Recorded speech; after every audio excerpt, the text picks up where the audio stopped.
Hello friends, welcome to our channel. Welcome once again to our Meister Eckhart Sermons Explained series. In our previous videos, we carefully explored Sermons 1, 2, and 3, where Meister Eckhart gradually introduced us to some of the deepest truths about God, the soul, and the spiritual journey. If you haven't watched those videos yet, I highly recommend watching them first. Each sermon builds upon the previous one, and together they reveal a much bigger picture of Eckhart's extraordinary philosophy. Today, we continue that journey with Sermon 4. Many scholars consider this sermon to be one of Eckhart's most profound teachings, because here he begins to answer one of humanity's oldest questions. What is the relationship between God and this universe? Did God simply create the world, and then leave it to run on its own? Or, is God still present within every moment of creation? And if God is everywhere, why do most people feel separated from Him? These are not merely philosophical questions. They are questions that influence the way we see ourselves, the way we see other people, and even the way we experience life itself. Eckhart invites us to look beyond appearances, because according to him, what we normally call reality is only the outer surface. The deeper truth is hidden beneath it. He begins by making a remarkable statement. Although creation flows out from God, it never truly leaves God.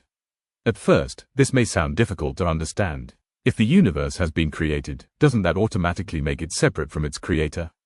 Our ordinary mind immediately thinks in terms of separation. The creator is here, the creation is there, the artist stands outside the painting, the potter stands outside the pot, the architect stands outside the building, because this is how human beings create things. But Eckhart says, God's way of creating is completely different. God does not create something outside himself. Rather, creation continuously exists within the infinite reality of God. To make this easier to understand, Eckhart points us toward one of nature's most beautiful lessons. Imagine standing beside a vast ocean. The wind begins to blow, and suddenly countless waves rise across the surface. Some waves are enormous, some are tiny, some exist for only a few seconds. Others travel long distances before disappearing. Now ask yourself a simple question.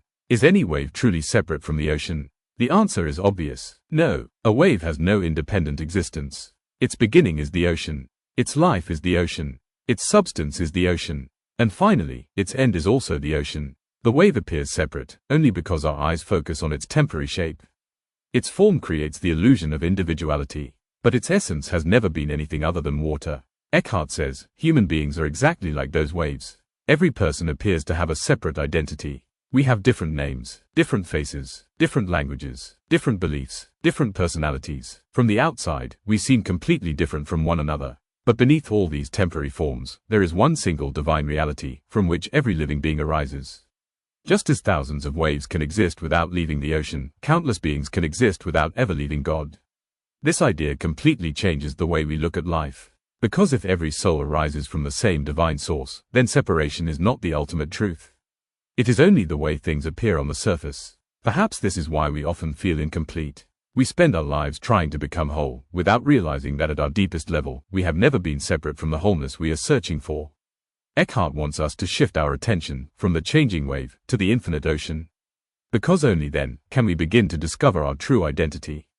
But there is another beautiful example, one that makes this truth even clearer. Imagine a piece of cloth. At first, our attention naturally goes to the cloth itself.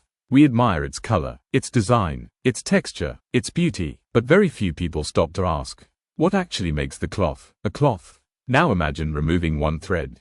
The cloth still remains. Remove another, and another, and another. Eventually, if every single thread is taken away, what is left? Nothing. The cloth disappears completely. Why? Because the cloth never possessed an independent existence. It was simply the visible expression of countless threads woven together. Eckhart says, creation is exactly like that cloth. And God is like the thread present within every part of it. Every mountain, every river, every tree, every animal, every human being, every star, every atom, every breath we take, exists only because the divine presence continuously sustains it. If that presence were withdrawn, even for a single moment, creation itself would vanish. This is why Eckhart refuses to imagine God as a distant ruler, sitting somewhere beyond the universe, occasionally watching what happens on earth. Instead, he presents an astonishing vision. God is closer to us than our own heartbeat, closer than our own breath. Closer even than our own thoughts. We exist because God is continuously giving existence to us. Not once, long ago, but right now. At this very moment, and the next moment, and the next. Existence itself is God's continuous gift.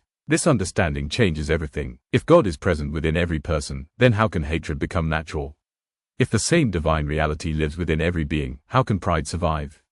How can we truly believe that we are completely separate from one another? According to Eckhart, our greatest illusion is not that God is absent. Our greatest illusion is believing that we are separate from the source that is giving us life every single moment. Think about the ocean once again. A wave never needs to search for the ocean. It already exists inside it. The only mistake the wave can make is believing that it is independent. In exactly the same way, human beings spend their entire lives searching for God, while living every second within God's infinite presence. The problem is not distance. The problem is awareness. We look everywhere outside ourselves, but rarely become silent enough to recognize the divine presence that has always been here. And from this extraordinary insight, Eckhart now takes us one step deeper. He begins to speak about something that is even more mysterious, time itself. And once we understand that God is not separate from creation, another profound question naturally arises. If God is present everywhere, then where exactly is God? Is God confined to a particular place? Does he exist somewhere far beyond the stars? Or is his reality beyond everything that our minds can imagine?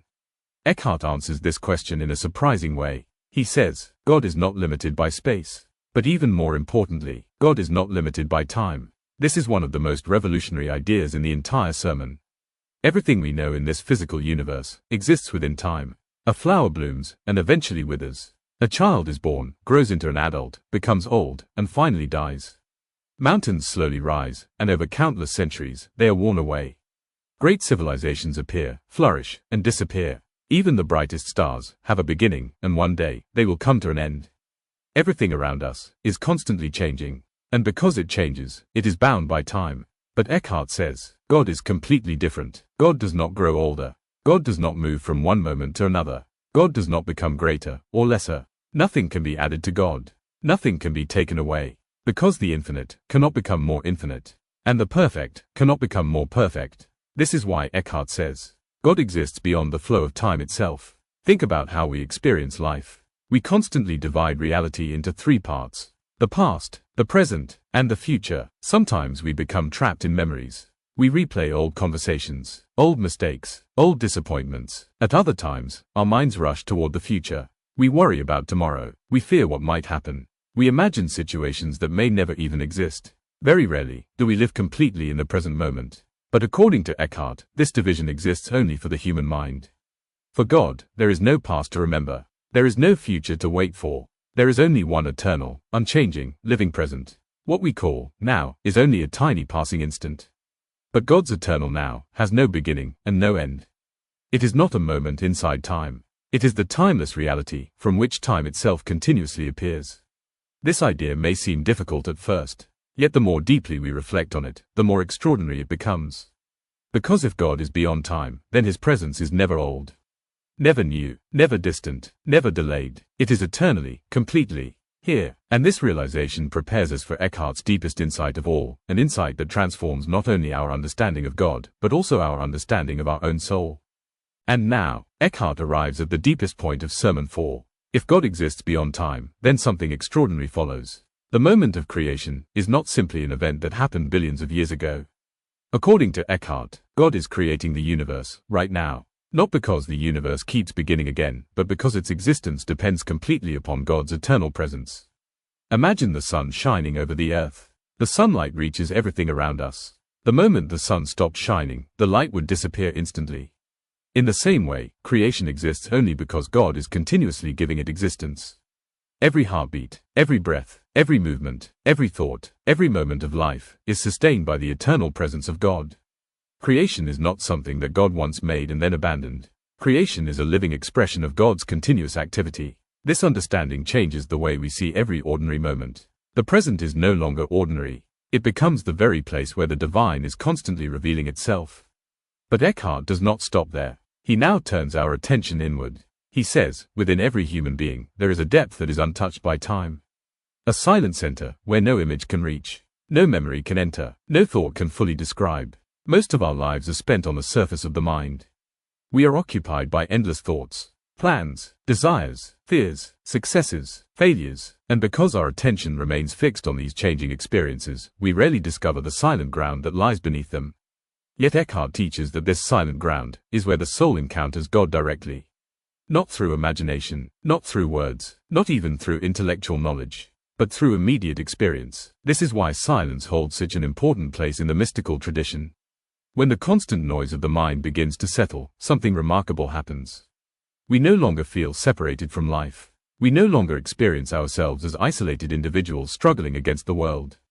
Instead, we begin to recognize that the same divine reality which gives existence to the entire universe is also the deepest reality within ourselves.